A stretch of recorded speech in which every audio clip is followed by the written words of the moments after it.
নং বিএনপি আয়োজিত মরহুম আরাফাত রহমান কোকো, কর্নেল অবসরপ্রাপ্ত আকবর হোসেন বীর প্রতীক, হাফেজ নুরুল ইসলাম, মুখলিসুর রহমান, সিরাজুল ইসলাম, লুৎফুর রহমান, আলী হোসেন স্মৃতি শর্ট বাউন্ডারি ক্রিকেট টুর্নামেন্টের ফাইনাল খেলা ও পুরস্কার বিতরণী অনুষ্ঠানে প্রধান অতিথির বক্তব্য রেখেছেন কুমিল্লা সিটি কর্পোরেশনের সাবেক মেয়র মনিরুল হক সাক্ষ্য।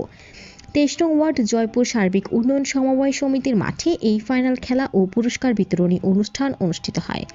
এ সময় উপস্থিত ছিলেন মুক্তিযোদ্ধার সাবেক কমান্ডার নূরে আলম, কান্দিরপাড় ব্যবসায়ী কল্যাণ সমিতির সভাপতি আব্দুর রহমান, জেলা বিএনপির সাবেক সদস্য শহীদুল হক স্বপন, 23 নং ওয়ার্ড বিএনপির কৃষি বিষয়ক সম্পাদক মোহাম্মদ আইয়ুব আলী, পৌর যুবদল নেতা আবুল কালাম আজাদ, জয়পুর সার্বিক উন্নয়ন সমবায় সমিতির সাধারণ সম্পাদক মোহাম্মদ খলিলুর রহমান খোকন।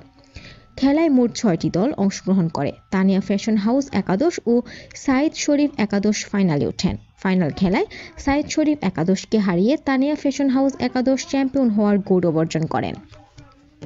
পুরস্কার বিতরণ অনুষ্ঠানের পূর্বে 23 নং ওয়ার্ড জয়পুর এলাকাবাসীর পক্ষ থেকে সাবেক মেয়র মনিরুল হক সাক্ষ্যকে সম্মাননা স্মারক ও সাবেক প্রধানমন্ত্রী বেগম খালেদা জিয়ার সুস্থতা কামনা করে বিশেষ মোনাজাত করা হয়। পরে তিনি শর্ট বাউন্ডারি ক্রিকেট টুর্নামেন্টের ফাইনাল খেলায় বিজয়ীদের হাতে পুরস্কার তুলে দেন। তৃষা, আলোকিত কুমিল্লা নিউজ ডেস্ক।